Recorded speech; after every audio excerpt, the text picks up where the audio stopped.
Nossa segunda live dessa terça-feira, feriado, né, dia 2 de outubro, vai tratar sobre um tema que é as uropatias na infância. Né? Para quem tem dúvidas sobre esse assunto, para quem quer saber mais sobre esse assunto, nós vamos receber 3 médicas, vamos receber as nefropediatras, doutora Thaís Cruz e doutora Estela Beatriz, e vamos receber também a cirurgiã infantil, doutora Rita Medeiros. Elas já estão por aqui, deixa eu já convidar. Estelinha já está aqui, Thaís também, falta. Doutora Rita, quando chegar, é só mandar o convite para que você possa entrar para participar. Já mandei o convite. Tudo bom, doutora Thaís? Ah, joia. Vinda. Já mandei Obrigada. também para a Estela. Não sei se ela recebeu o convite. Certo. Doutora Thaís, eu queria que você pode se apresentando para quem está chegando, enquanto as meninas chegam, né? A Certo. sua especialidade nefropediatria, né? Isso trata dos rins, é isso? Isso, eu sou nefrologista pediátrica, né? Eu fiz minha graduação aqui na UFRN. Aí fiz pediatria geral, porque o nefrologista pediátrico é pediatra de formação. Então, eu fiz pediatria geral na Unicamp e depois fiz nefrologia pediátrica na Unifesp. E hoje eu sou nefrologista. Desculpa, a Estelle está dizendo que não recebeu. Eu estou mandando. Mandei agora para a doutora Rita também. Disse que Estelinha recusou, doutora Estela. Vou mandar de novo. Doutora Rita chegou. Pode Oi. continuar, Thaís. Eu sou nefrologista hoje lá no Onofre Lopes, faço ambulatório lá, né, o serviço do SUS e atendo na Cativa como nefrologista pediátrica também. Doutora Rita, quer se apresentar enquanto a Estela entra? Tudo bem. Agora foi. Bom, eu sou Rita, sou cirurgiã pediátrica de formação. Eu fiz minha faculdade lá em Recife, na Universidade de Pernambuco. Depois fui para São Paulo, fiz residência de cirurgia geral e depois residência de cirurgia pediátrica, lá na Santa Casa de São Paulo. Em seguida, como eu me interessei muito pela urologia pediátrica, lá ainda na residência de cirurgia pediátrica, eu acabei fazendo uma especialização em urologia pediátrica, num serviço conhecido lá em São Paulo, Darcy Vargas. E, na sequência, eu fiz um mestrado também em urologia pediátrica. Gostou mesmo da área? Acabei ficando ali. Então, hoje eu trabalho em vários hospitais aqui na cidade e atendo lá na Clínica Cativa, junto com as meninas. Ótimo. Doutora Estela, boa noite. Se Boa apresente noite, também. Eu vou. bem, sou Estela, sou pediatra de formação também, né? E com subespecialização em nefrologia pediátrica. Sou formada pela UFRN, fiz pediatria também na UFRN e minha subespecialização foi no IMIP, lá em Recife. E aí trabalho, faço consultório lá na Cativa, além de sala de parto em alguns outros hospitais na região metropolitana. E sou uma das responsáveis pelo serviço de hemodiálise crônico, né, de hemodiálise pediátrica de crônico, além da suporte nos agudos junto com o Thaís. Somos uma duplinha. Estou vendo aqui só pelos comentários já. Então vamos começar explicando o que são as uropatias, né? Uropatias na infância, por que vocês decidiram falar sobre esse tema e vamos explicar o que são as uropatias. As uropatias, Juliana, elas são as malformações do trato urinário, né? No caminho de saída do xixi, desde lá do rim até o finalzinho da uretra. Então, a gente pode ter várias alterações durante o período ainda intraútero, né? No período pré-natal, já pode ser diagnosticado várias alterações desse trato urinário. E a gente escolheu porque, além de hoje em dia, com o avanço da tecnologia e a qualidade do ultrassom ter melhorado, os diagnósticos eles costumam ser mais precoces. Então, as uropatias, elas são responsáveis por até 30% de alterações encontradas no período pré-natal. Então, às vezes, isso gera até alguma angústia naquela gestante que vai fazer seu ultrassom tão esperado para ver seu bebê e, de repente, recebe... Geralmente é em que ultrassom esse? Ele pode ser visualizado a Na partir morfológica? Isso, a partir do segundo trimestre, em que o fluxo de urina do bebezinho já começa a aumentar, a gente pode começar a visualizar essas malformações, que normalmente as mais comuns, que são estenose de junção ureteropiélica, que seria lá na saída do rim, quando tá saindo do rim para se juntar. A Rita vai me ajudar.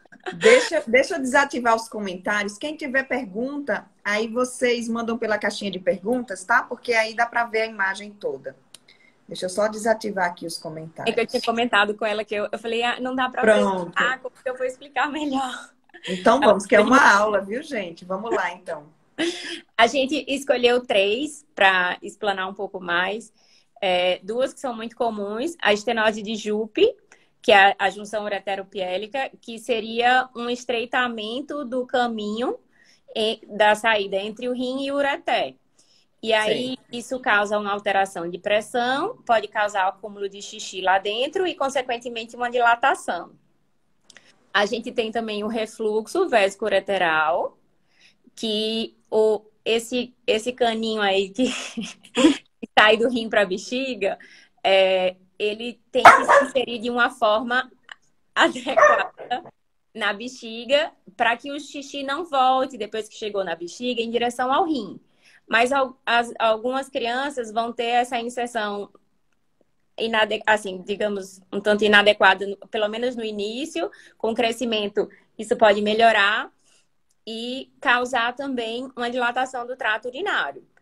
E uma outra alteração, que é a válvula de uretra posterior, que seria uma obstrução já bem baixa, e como Rita tá mostrando, que seria já na uretra, ela só acontece em meninos, porque ela acontece a nível de uretra prostática. Então, as meninas não têm próstata, então não tem como elas terem. E essa é uma uropatia que ela pode cursar com alterações muito graves ainda no período intraútero.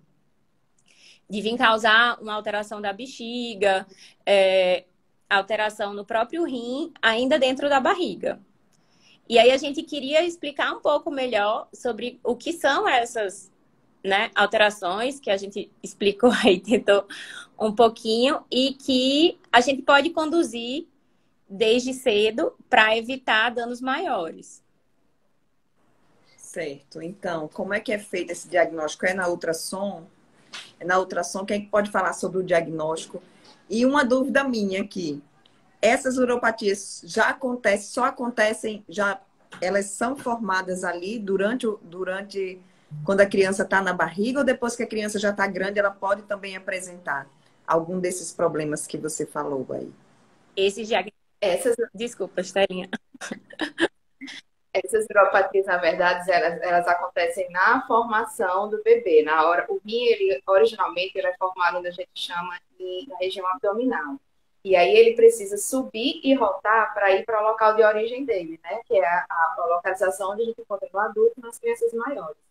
E aí, nesse processo de rotação, de subida, né, e de inserção de formação, elas podem acabar gerando essas malformações, como um estreitamento maior na saída, porque fisiologicamente existe esse estreitamento quando sai do rim para a ureter. Só que aí, quando a gente tem a estenose de Jupe, né, que é da junção ureteropiélica, que as meninas mostraram e falaram aí, ela é mais apertada, impedindo ou dificultando a saída de urina. E isso acontece realmente na formação. É por isso que a gente consegue ter esse diagnóstico já intraútero, mais especificamente, ou já inicialmente na ultrassom morfológica. É a primeira ultrassonografia em que a gente consegue ver alguma alteração. E normalmente a característica principal que vê nessa ultrassom é os rins dilatados, que ele normalmente descreve, né? Assim, é uma das principais características. E aí a gente já começa a ver nessa ultrassom morfológica, porque é a ultrassom que a gente consegue ter uma visualização melhor desses órgãos. E aí, a partir daí, essa alteração pode ir aumentando ou pode ir regredindo. Porque o que a gente vê na literatura é que 25%, na verdade, em torno de 25% a 30%, como a Thaís até comentou, é que vai ser patológico. Algumas outras têm a ver com imaturidade mesmo do bebê dentro da barriga, com a formação, e que espontaneamente eles se resolvem depois, se corrige sem precisar de intervenção. E aí só de 25% a 30% é que ele é alguma patologia, alguma doença que pode ou não precisar de uma intervenção cirúrgica, como Rita vai falar depois, né? Porque hoje a gente está até menos agressivo nesses manejos, a gente está até mais expectante na questão do tratamento do que era antigamente. A gente está mais conservador. A gente, com o Pode passar, falar. com o passar dos anos, percebeu-se que quase metade desses pacientes com o segmento conservador, que a gente chama, que é a não intervenção cirúrgica, é só a gente acompanhar como é que está a função, como é que está essa dilatação, se essa dilatação ela piora, melhora, se mantém estável. Até 48% dessas dilatações elas podem regredir espontaneamente. Com licença, Juliana. Esse tipo de uropatia que a gente está falando são as uropatias congênitas, tá certo? Porque tem outras uropatias que são adquiridas, enfim, que hoje a gente não vai conversar sobre elas, tá certo? Ou pelo menos... Porque a gente falou que é muita coisa, né? Então vamos falar sobre a congênita, sim.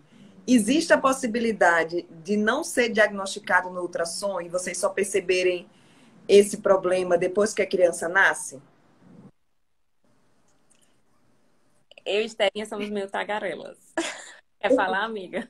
Existe sim. Inclusive porque existe a janela ideal da realização do ultrassom morfológico.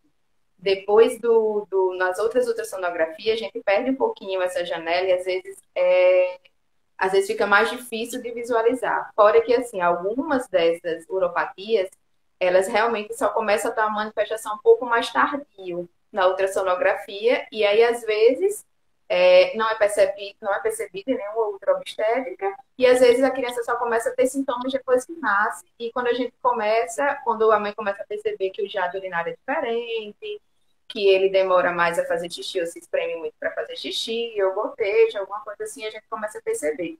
Mas a grande maioria realmente consegue diagnosticar no ultrassom obstétrico. Só que se perder a janela, ou alguns em que quando o rim aqui começa a ter uma produção de urina maior, uma funcionalidade maior, que a gente começa a ter mais efetivamente as clínicas e as queixas para a gente começar a pensar nessas uropatias. Vocês meninas querem acrescentar mais alguma coisa? Só para tirar, assim, tipo, nem sempre, porque não viu na ultrassom morfológica, né, que é feita ainda no segundo trimestre, não vai ter na obstétrica. Porque às vezes, né, as mães chegam na consulta pré-natal, poxa, doutora, mas na minha ultrassom morfológica estava tudo normal e agora eu fui fazer uma obstétrica dessas habituais e veio a dilatação. Aquilo que eu falei um pouquinho no início, de que quanto maior o feto, né, quanto mais avançada a gestação, maior o fluxo de urina. Então, ela pode se tornar mais visível, mais fácil de ser diagnosticada, mais para o final da gestação do que no início, né, ali no segundo trimestre. E a gente até prefere que sejam diagnosticadas só nesse período, porque a probabilidade dela ser menos grave é bem maior. Certo. Diagnosticado a uropatia, como é que fica agora no feto? Já dá para fazer alguma intervenção? Vocês já começam acompanhando? Como é que é esse processo, né? Eu digo, para acalmar as mães que receberem esse diagnóstico. Doutora Rita quer falar? Bom, então vamos lá. Quando a mãe, lá no pré-natal, recebeu esse diagnóstico de tem uma dilatação nos rins, às vezes tem uma bexiga que está muito distendida, ou tem algum outro sinal desse tipo de uropatia, o interessante é que a mãe já procure o nefropediatra ou até mesmo o cirurgião pediátrico, se achar que tem alguma possibilidade cirúrgica para esses casos, tá certo? Primeiro, para a mãe se acalmar, porque é isso que as meninas disseram. Muitas desses casos, a criança, o bebezinho está lá com aquela dilatação nos rins e com o passar do tempo, com o nascimento, essa dilatação pode ir diminuindo, aí a gente vai acompanhando clinicamente. Pode não ser nada demais. Então, existem vários protocolos já que fazem todo esse segmento. Alguns são necessários você fazer exames para avaliar o que está acontecendo, o que não está. Outros, você não precisa fazer nada, porque você já nota que está em diminuição. Enfim, é isso. A doença que a gente pode fazer alguma intervenção já intrafetal, nesse caso precisaria de um cirurgião que faça essa parte de cirurgia fetal, é a válvula de uretra posterior. A válvula de uretra posterior ela pode ser bem grave, dependendo de como ficou durante toda a gestação. Você tem uma obstrução, digamos assim, praticamente completa da uretra e todo o xixi produzido fica ali, entendeu? Então vai acumulando bastante líquido e esse muito líquido ali na bexiga pode gerar infecção, pode gerar diminuição do líquido amniótico dentro da barriga da mãe, justamente porque o que é o líquido amniótico? Em parte, o xixi da criança. A criança engole aquele líquido e faz o xixi. Então, o que vai acontecer? Se ela não faz o xixi, ela vai engolir e aquele líquido vai diminuindo. Entendeu? Então, por causa disso, algumas crianças acabam que não ficam maduras o suficiente, não conseguem maturar os seus pulmões. E, em alguns casos, chega até a ficar um feto inviável. Entendeu? Então, assim, é uma patologia mais importante. Existem algumas coisas que a gente pode fazer intraútero, que, nesse caso, pode instilar soro fisiológico dentro do útero materno para aumentar a quantidade de líquido e a criança conseguir se desenvolver melhor. A gente pode fazer algum procedimento de fazer um buraquinho lá dentro da bexiga da criança, comunicando com o exterior, ainda dentro do útero, para que esse xixi saia por ali por fora, para aumentar a quantidade de líquido também. Outra possibilidade que o pessoal aí fora está fazendo é tentar entrar dentro da barriga da mãe, procedimento bem complicado, né? Você entra com a câmera dentro do útero e você entra dentro da uretra da criança e tenta abrir essa válvula. E sai, tudo bem.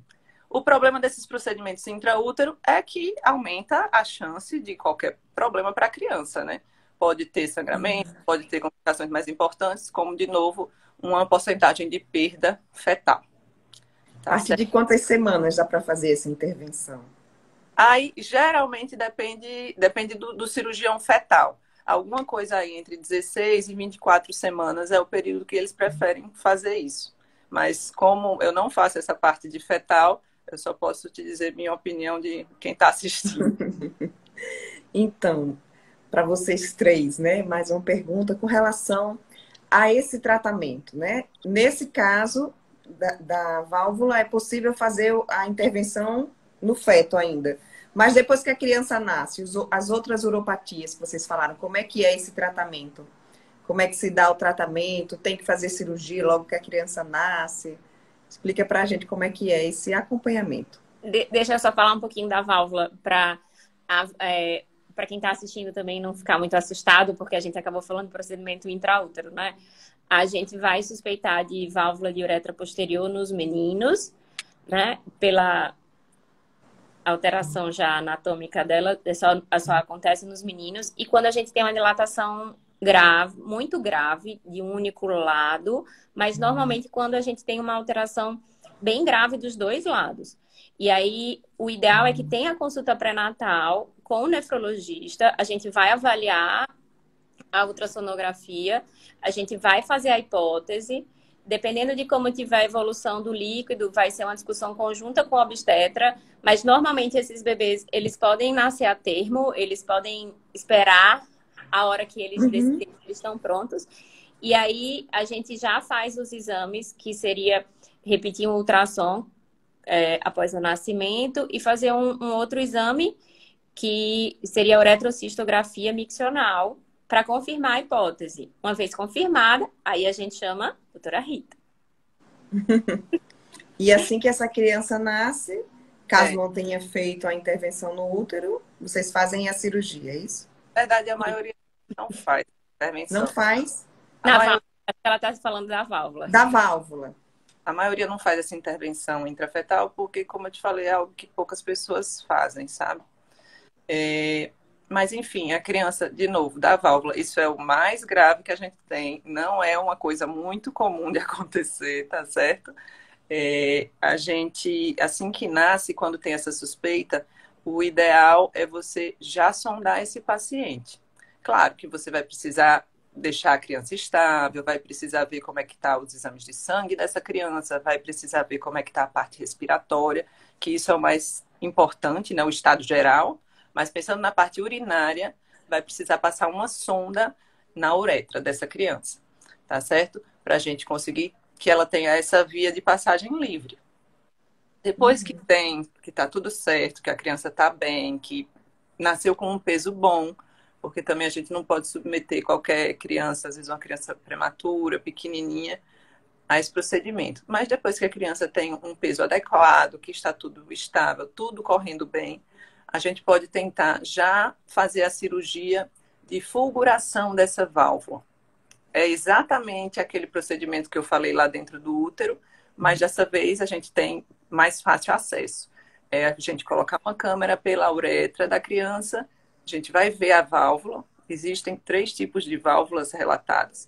Uma que obstrui por baixo, a outra que obstrui assim por cima, e uma outra que obstrui, fica só um pontinho assim.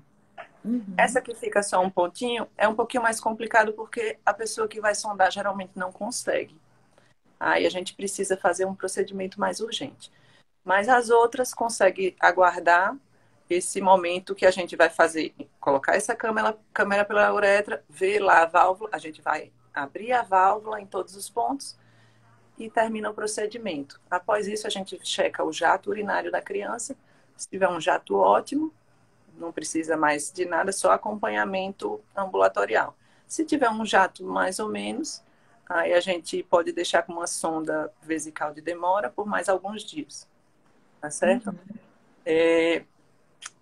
Que mais? Depois disso, essa criança vai para o acompanhamento clínico. Ela pode ter problemas na bexiga, né? Porque ficou ali fazendo esforço naquela ida. E pode ter problemas renais também, né? Por causa de toda essa pressão. As outras uropatias também podem desencadear um problema renal, não é? Os outros tipos. Também. Quando é que acontece isso? O que é que a gente pode falar? Com relação ainda à válvula de uretra, é mais interessante a conversa em consultório, porque é bastante coisa, realmente. Com relação às outras possibilidades, aquela estenose lá em cima, que faz a hidronefrose mais próxima ao rim. Esse paciente nasce, fica tudo tranquilo, a gente não se preocupa muito. Geralmente, ainda no hospital, a gente pede exame de sangue, de função renal e acompanha, tá certo? Quando que eu vou pensar em intervir nesses pacientes? Quando eles começarem a ter problemas, começar a ter disfunção renal, falência renal até, começar ao rim, que era gordinho e diminuindo de tamanho, tá certo? Ou se é um paciente que está tendo muitas intercorrências infecciosas. Aí a gente já pensa em fazer o procedimento. O procedimento cirúrgico nesses casos pode ser a cirurgia aberta, com corte, pode ser a cirurgia laparoscópica também. Laparoscópica, existem 2 possibilidades. A cirurgia laparoscópica é essa que a gente coloca a câmera dentro da barriga, vê lá onde está o problema e corrige. Pode ser dentro da barriga ou pode ser pelas costas, pegando o rim descoberto. Esse procedimento eu gosto sempre de deixar um catéter preservando para caso aconteça alguma coisa na cirurgia a gente não ter tanta complicação, que é o catéter de duplo J. E aí, com 1 mês mais ou menos, eu retiro esse catéter e espero que a criança esteja urinando adequadamente. Geralmente, com 1 mês, eu faço os exames de controle. Tá certo? E a outra questão, que é o refluxo.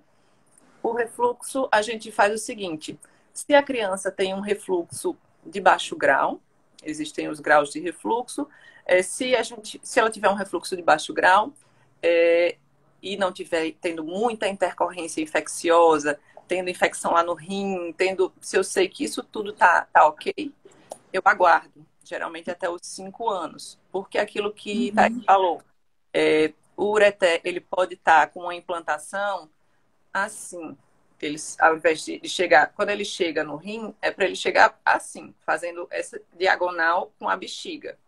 Porque aí, quando a bexiga estiver muito cheia, a musculatura dela vai fechar o ureter e não vai descer nada. Uhum. Se estiver vazia, aí vai conseguir retificar e vai descer. Esse é o funcionamento normal. Se o ureter entra assim, a gente não consegue ter esse mecanismo da própria bexiga de fechamento. Então, acaba que reflui. Só que esse caminho assim, na criança, quando a criança cresce, ela vai mudando para o normal. E outra questão é que essa musculatura da criança vai modificar. E também tem os ciclos de colágeno nessa região que vão mudar. Isso vai fazer ficar mais normal possível. Então, esperamos até os 5 anos de idade. Se a criança não tem um refluxo de alto grau, tem um refluxo importante, infecções e tudo mais, a gente vai pensar em possibilidades cirúrgicas. E aí, existem algumas. A gente pode, de novo, entrar com aquela câmera lá pela uretra e injetar uma substância ali no ureter que faz obstruir, faz melhorar o refluxo. Uhum. Ou a gente pode partir para a cirurgia, que aí pode, de novo, ser aberta ou laparoscópica.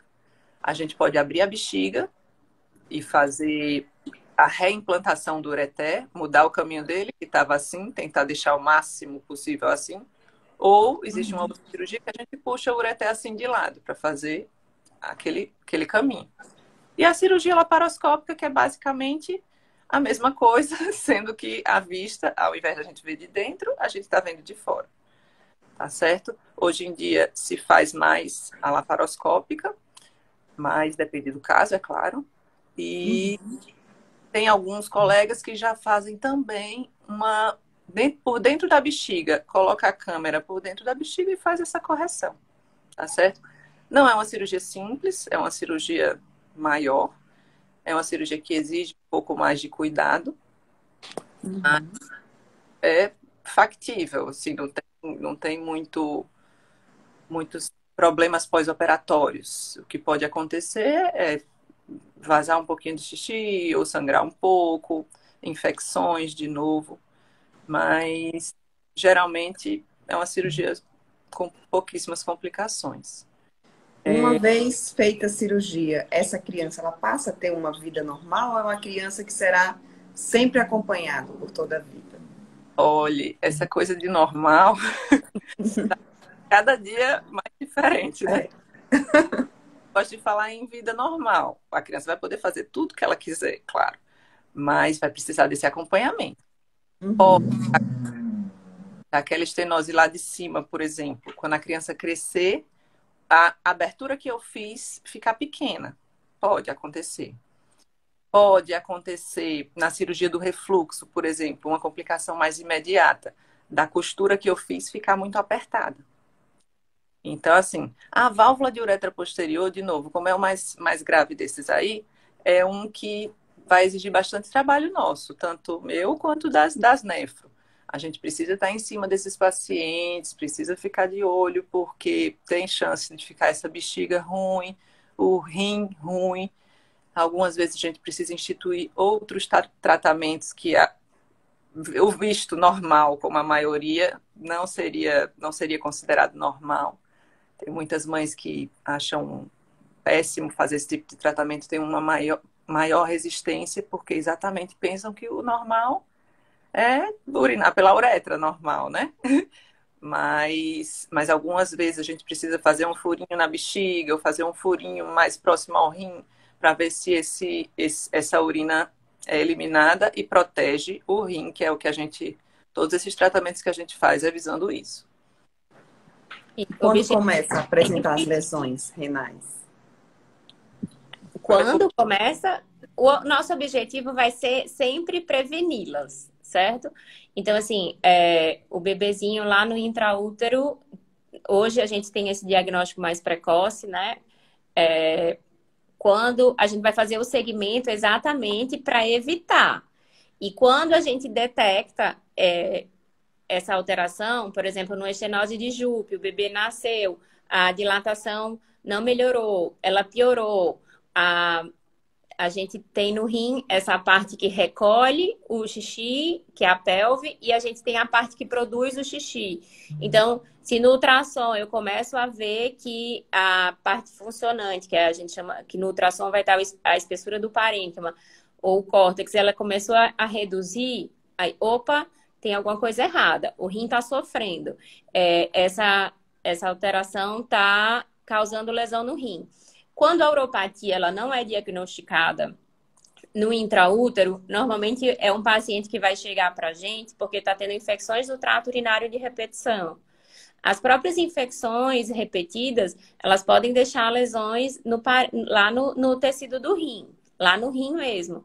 Quanto menor a criança, maior o risco dela fazer infecção urinária, não só naquele xixi que está preso lá na bexiga, mas fazer também no xixi que está lá no rim. E aí fazer a infecção urinária que a gente chama de pielonefrite. Então, vai ser um segmento que a gente vai fazer. Eu gosto muito nas uropatias quando a gente faz esse segmento conjunto com a cirurgia. E a gente vai focar sempre na prevenção. Prevenir infecção, prevenir a pressão lá no rim que faça machucar. Então, vai ser uma avaliação ali sempre frequente para a gente poder evitar isso. Porque como a maioria, quase a metade deles, vai regredir espontaneamente, a gente nem pode intervir muito precoce, mas a gente também não pode chegar tardiamente. Entendeu? O ideal seria que todos chegassem para a gente com o diagnóstico do intraútero, mas infelizmente ainda não acontece. Eu trabalho no SUS, né? Trabalho muito no SUS. Rita também, com essa parte da nefro. Estelinha vai chegar lá também. Se Deus quiser, né, amiga? E aí, por exemplo, a gente receber criança com 4 anos com válvula de uretra posterior que não foi diagnosticada. Então, assim, um alerta também é, papai, mamãe, prestem atenção na forma como o seu filho faz xixi. Isso pode ser um grande sinal de uma disfunção do trato urinário, de uma uropatia. Então, um menininho nasceu, faz um jato forte, aquele que molha a boca do papai e da mamãe quando tá trocando a fralda, ótimo, é esse que a gente quer. Não tem não tem esse padrão do xixi, opa, doutora, quando for na consulta da puericultura mesmo, doutora, o jato do xixi do meu filho é tão fraquinho, tem que fazer esse alerta, assim, a gente também tem que tornar um pouco conhecido os sintomas. A criança não está na fase do desfraude, a criança está tendo infecção muito precoce, infecção urinária, opa, o que tem de errado aí? Por que está tendo infecção? Não é para ter infecção. E a partir daí, os pacientes que não fizeram diagnóstico pré-natal é que normalmente vão chegar para a gente. E aí, às vezes, quando a gente faz o diagnóstico da uropatia, já tem alguma cicatriz, já tem alguma marquinha lá no rim, causada pelas infecções ou pela própria pressão que foi exercida ali em cima daquele tecido do rim. E aí a gente vai... Tá, não, pode concluir. Pode interromper, porque eu falo mesmo pelos cotovelos. Não, o que você falou, o que observar nos meninos, né? E nas meninas? Como as meninas... Quer falar? Isso que Thaís falou Pronto, isso que Thaís falou é muito importante a gente observar a forma como os nossos filhos fazem xixi. Os meninos é mais fácil você visualizar, porque assim, o órgão, né, que faz xixi ele é mais externo.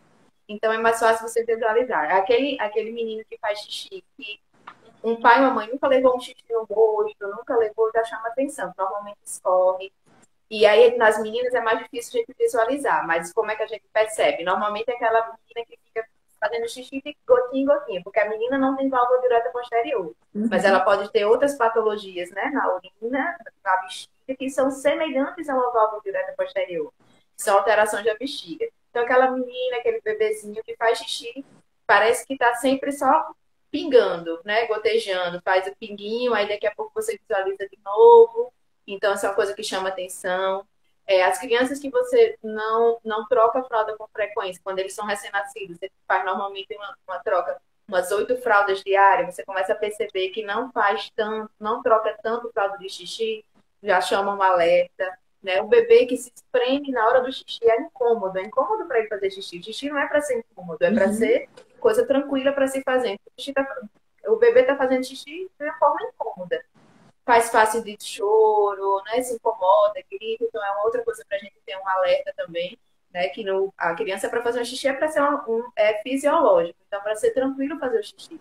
Tá se espremendo, tá tendo dor para fazer xixi, é uma outra coisa que chama atenção. As meninas frisam bem a válvula de uretra posterior, porque realmente é o mais grave, mas existem inúmeras outras uropatias. E normalmente, infelizmente, chega muito pra gente, não é só no SUS não, viu, Lívia? No serviço privado também, que a gente também é prova disso. Chega muito criança já com doença avançada, que só diagnosticou porque começou a ter infecções urinárias, precisou ficar internado, não deixa de tomar antibiótico por causa disso.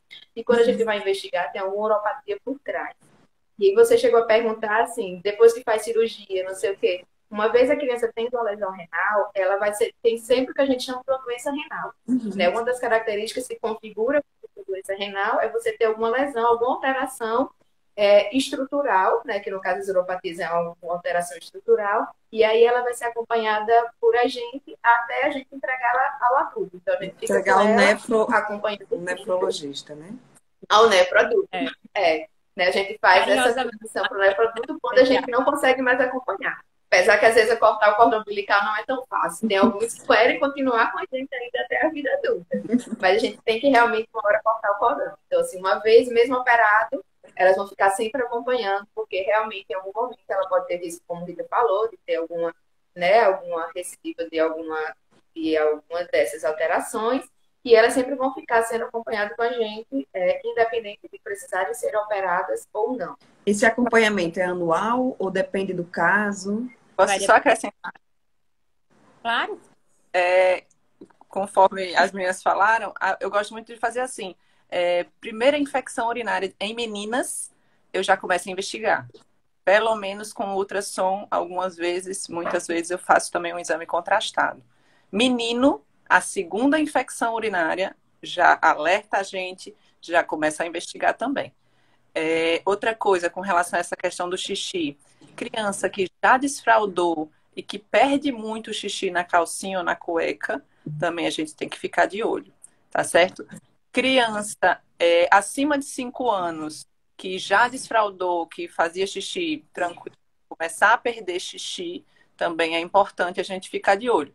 A gente levantou essas 3 patologias porque a gente acredita que são mais importantes.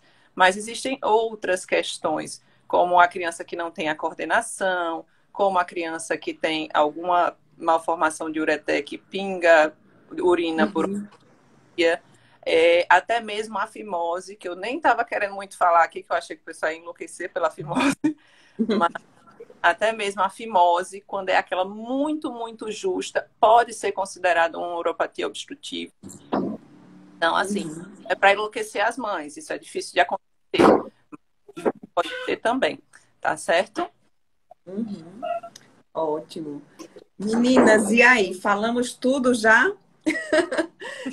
Como elas são apaixonadas por esse tema, se depender, vai ser a noite todinha que vamos entrar à madrugada falando sobre uropatia. Teria muita uropatia para falar. Só lembrando que nós, nefropediatras, Rita, enquanto cirurgiã pediátrica também, nós somos uma classe que trabalha extremamente com prevenção, né? O nosso objetivo maior é prevenir qualquer dano renal que a criança pode ter. Às vezes as pessoas se surpreendem porque eu sou médica de rim de criança. Então, assim, a uropatia que deixa cicatriz no rim, aquela criança pode ter ainda na infância ou adolescência pressão alta. Ela pode chegar a uma doença renal crônica. Infelizmente, ela pode até chegar a uma doença renal crônica terminal. Precisar fazer alguma modalidade de terapia renal de substituição. Hemodiálise. Ou diálise peritoneal, que é uma outra modalidade que não é tão conhecida. Ou mesmo o transplante renal. Então, assim, a nossa intenção era divulgar a estenose e o refluxo, que são 2 muito comuns, e a válvula, que é uma muito grave. E, infelizmente, a gente, apesar de estar no ano de 2021, ainda recebe paciente que não fez o diagnóstico no intraútero, não fez o diagnóstico logo após o nascimento, e que já chega para a gente, muitas vezes, perto de ir para a terapia renal de substituição. Eu acho que a nossa mensagem maior é essa questão do prevenir para evitar lesões maiores e podermos entregar adultos saudáveis para a sociedade. Então, só para a gente concluir, não sei qual das três, mas se vocês pudessem resumir para as mães que estão assistindo agora ou que vão assistir depois, as gestantes, o que é mais importante quando a gente fala em uropatia? Para elas ficarem atentas, exatamente para evitar esse diagnóstico tardio, o que é que elas precisam observar? Quem faz o resumo? Rita, acho que é a que tem mais poder de... ótimo. Eu acho que, primeiro, essa questão do diagnóstico já pré-natal, mesmo que seja pouca coisa, que as mães já busquem atendimento, para a gente já conversar sobre o assunto, falar sobre as possibilidades, como vocês viram, é muita coisa. Muita coisa. Quando uma mãe chega para mim com essa dilatação, eu tenho que falar para ela o máximo de possibilidades possíveis, para ela se sentir preparada, né? Até porque é um momento muito especial, né? Na gestação, você está esperando mil maravilhas, e às vezes as mil maravilhas não são assim. A gente tem que preparar a mãe para saber se vai ser perto de 1000 ou um pouco menos. Então, acho que tem que alertar também essa questão que Estelinha falou de observar o xixi, ver como é que tá, ficar atento. E acho que isso já seria bem interessante. Alertar E não também. deixar de procurar um nefro, né? Na maioria das vezes as mães esperam a criança nascer ou nem isso, né? No SUS, infelizmente, a gente nem tem o pensamento do diagnóstico. Outra questão também importante é que o ultrassonografista, o exame depende de quem vê, né? Às vezes o ultrassonografista não está preocupado procurando isso e deixa para lá. Uhum. Certo. Mais alguma coisa a acrescentar, doutora Estela? Não, eu acho que isso mesmo. E a gente nunca achar que outra coisa que às vezes na criança também a gente pode observar. Meu filho não tá ganhando peso bem, né? Meu filho não tá crescendo bem. E aí é sempre importante a gente pensar que a gente pode estar diante de alguma uropatia também, que a gente pode estar diante de alguma, que às vezes a alteração é só isso. É uma criança que não está ganhando peso, é o bebê que eu já fiz de tudo, estou fazendo de tudo, mas ele não ganha peso. Então, assim, a gente tem sempre que lembrar nisso. Então, a criança quando é maior, aquela criança que não cresceu, que está com déficit de estatura, está com alguma coisa, a gente sempre pensar que pode ter alguma doença renal por trás. Porque, assim, normalmente, rim não dá sinal, ele não dói, né? E ele não avisa que está doente. E aí, às vezes, o sinal é isso, é uma dificuldade de ganhar peso, é uma dificuldade de crescer, e a gente sempre está alerta que a gente pode estar diante de um problema renal. E por isso que é importante procurar ajuda. É sempre importante quando eu achar que meu filho não tá, já fiz tudo, e meu filho realmente não está ganhando peso, não está crescendo, eu devo procurar ajuda, que a gente pode estar diante de um problema renal. Nem pressão alta em criança normalmente é sintomática, diferente do que acontece em adulto. Né? Então, assim, é sempre importante a gente pensar que a gente pode estar diante de um problema renal, né? De alguma uropatia ou de alguma coisa que está escondida aí por trás. Ótimo. Aí dava para falar das outras uropatias, dos outros problemas, mas aí depois a gente marca outra live para falar. Muita história. Muito obrigada a vocês três. Parabéns pelo trabalho. Parabéns pelo tema, né, que vocês escolheram. É importante demais essa questão da prevenção e de orientar. Que eu digo assim, quando muitas pessoas não falam sobre, aí a possibilidade dessa falta do diagnóstico, desse diagnóstico tardio é maior, né? Então, que bom que vocês escolheram esse tema para a gente falar. Nunca tinha falado sobre isso aqui no Viver Bem, ó. E já são quase 20 anos. Já falei de problemas renais, mas e adulto? Criança, nunca. Muito obrigada. Aprendi bastante hoje. Obrigada também. Boa noite para todos. E só lembrando que no final da semana a gente vai ter um e-book com toda a compilação de todos os temas tratados e vai ter mais informação sobre as uropatias também no nosso e-book, para ficar guardadinho para ajudar aí as mães. Obrigada, doutora Rita, doutora Thaís e doutora Estela. Foi um prazer conversar com vocês. Prazer. Tchau. Boa noite. Tchau. Prazer, não. Tchau.